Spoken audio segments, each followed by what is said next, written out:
بسم اللہ الرحمن الرحیم۔ السلام علیکم ورحمۃ اللہ وبرکاتہ۔ اللہم صلی علی محمد وعلی آل محمد۔ اللہ تعالیٰ کی ذات سے امید ہے آپ ناظرین خیر و عافیت سے ہوں گے۔ اللہ تعالیٰ آپ کو اپنے حفظ و امان میں رکھے اور دنیا آخرت کی خوشیاں نصیب فرمائے، آمین۔ آج کا عمل بتانے سے پہلے آپ سے گزارش ہے، اگر آپ ہمارے چینل پر نئے آئے ہیں تو ہمارے چینل کو سبسکرائب کریں اور گھنٹی کے بٹن کو پریس کریں تاکہ ہمارا ہر آنے والا عمل اور وظیفہ آپ تک بآسانی پہنچ سکے۔ دوستو، آج آپ کو ہم بندش کے بارے میں تھوڑی سی تفصیل بتائیں گے۔ بندش کیا ہے؟ بندش سے مراد کسی چیز یا کام کو باندھ دینا۔ مثلاً اگر نکاح پر بندش ہو تو نکاح نہیں ہوتے، اولاد پر ہو تو اولاد نہیں ہوتی، کاروبار پر ہو تو کاروبار نہیں چلتا۔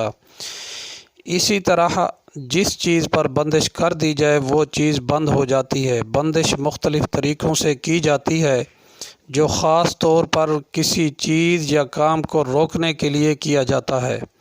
اس میں روحانی مخلوقات مسلط کی جاتی ہیں جو دماغ پر اثر کرتی ہیں۔ گاہک کو یا تو دکاندار نظر نہیں آتا یا اس سے بدظن ہو جاتا ہے، چاہے وہ دوسروں سے سستا سامان بیچ رہا ہو۔ اسی طرح اگر نکاح پر ہو تو یا مریض کا دل نہیں چاہتا، اگر نکاح ہو جائے تو دل تنگ ہو جاتا ہے، یا لوگ پسند کرتے ہیں پھر جواب نہیں دیتے، بدظن ہو جاتے ہیں۔ اسی طرح باقی معاملات ہوتے ہیں۔ بندش کیوں کی جاتی ہے؟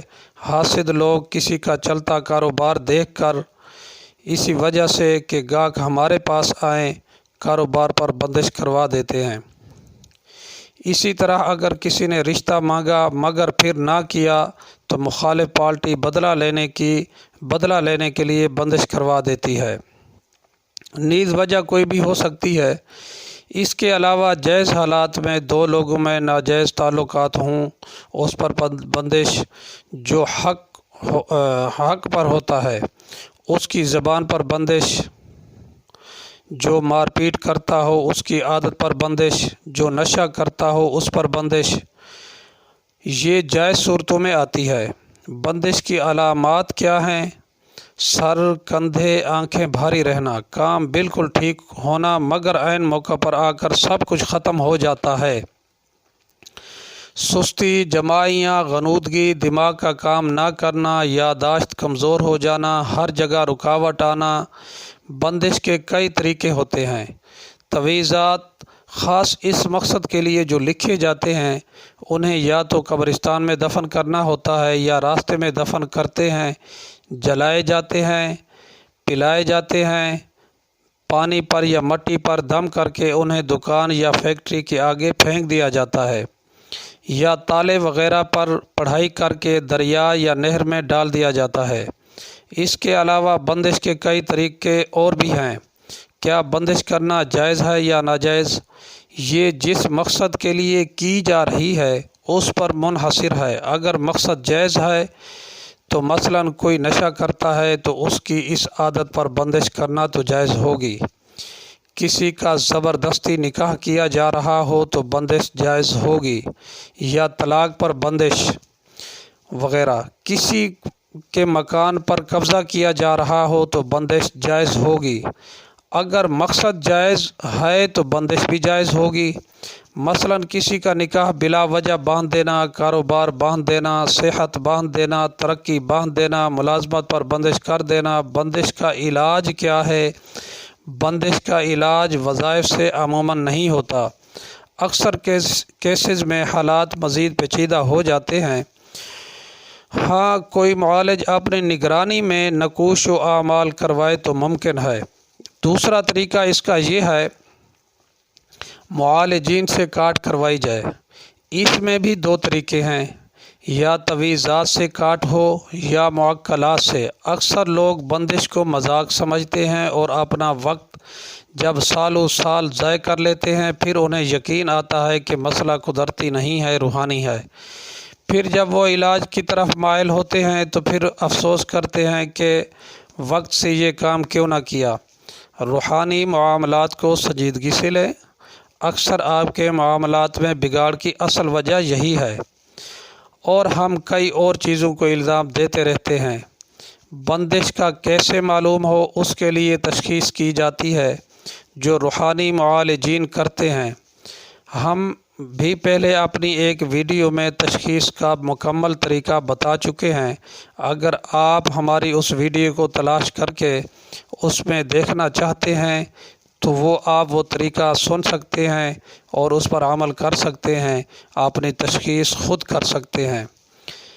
اور اس کے بارے میں اگر کوئی بیماری ہے، بہت علاج کروایا مگر فرق نہیں پڑتا، ہر جگہ جا کر دکھایا، فرق نہیں پڑتا، گھر میں سکون نہیں آتا، طبیعت سست، جسم میں درد، کمر میں درد، ٹانگوں میں درد، سر میں درد، آنکھوں میں درد، رات کو برے برے خواب دیکھنا، چلتے چلتے ایسے محسوس کرنا کہ پیچھے کوئی ہے، ڈر جانا، گھر سے ضروری سامان کا نہ ملنا، مثلا چابی وغیرہ یا کوئی ضروری کاغذات یا کوئی اور چیز، اچھی خاصی زمین کا بنجر بن جانا۔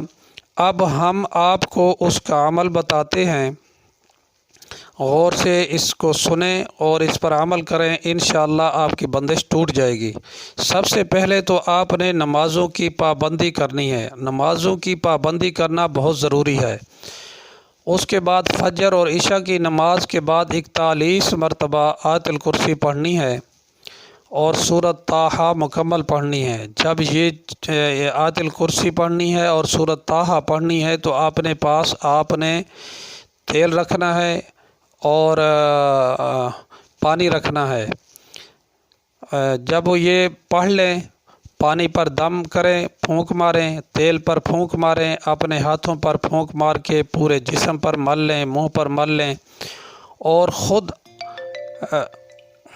اور یہ جب کر لیں اور اس پانی، وہ جو پانی ہے دم کیا ہوا، اس پانی کے چھینٹے اپنے گھر میں، دکان میں، فیکٹری میں چھینٹے لگا سکتے ہیں۔ اس کو لگائیں دیواروں پر، واش روم میں نہیں لگانے، دیواروں پر لگائیں۔ اگر دکان ہے تو دکان کے سامنے فرنٹ پہ بھی لگائیں، جو دروازہ ہوتا ہے دکان کا شٹر کی طرف، تو اس طرف بھی لگائیں۔ اسی طرح فیکٹری ہے تو فیکٹری کے گیٹ پر بھی لگائیں۔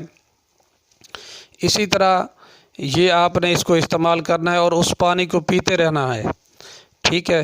انشاءاللہ آپ کی بندش ٹوٹ جائے گی اور آپ کے کام درست سمت میں ہو جائیں گے۔ اس کے بعد ظہر، مغرب اور عشاء کی نماز کے بعد 2 نفل صلاۃ حاجات پڑھیں، اپنے لیے اور میرے لیے دعا بھی کریں۔ انشاءاللہ آپ کی بندش ٹوٹ جائے گی، آپ کے حالات بہتر ہو جائیں گے، آپ کا کاروبار جو رکا ہوا تھا وہ چل جائے گا انشاءاللہ۔ مجھے بھی دعاؤں میں یاد رکھیں۔